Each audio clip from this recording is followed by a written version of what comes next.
গল্প রাতের ডাক। পশ্চিমবঙ্গের এক নির্জন গ্রামের নাম ছিল অশ্বত্থপুর। গ্রামের প্রান্তে এক পুরনো বটগাছ, যার তলায় কেউ রাতে যেতে সাহস করত না। সবাই বলতো সেখানে এক ডাকিনী থাকে। রামু, গ্রামের একজন সাহসী কৃষক, এসব ভূতের গল্পে বিশ্বাস করত না। একদিন রাতে তার গরু হারিয়ে যায়। খোঁজাখুঁজির পর সে ঠিক করে বটগাছের পাশ দিয়েই খোঁজে যাবে।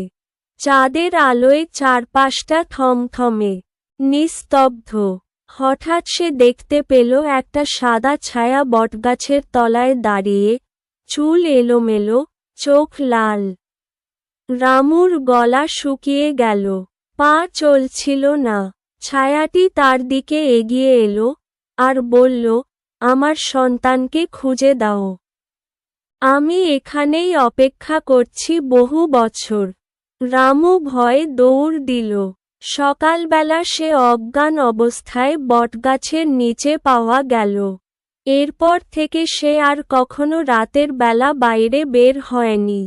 গ্রামের লোকজন বলতো, রামু সেই রাত থেকে কেমন বদলে গেছে, চোখে সারাক্ষণ ভয়, মুখে এক কথাই, সে এখনো ওখানে আছে, সন্তান খুঁজছে।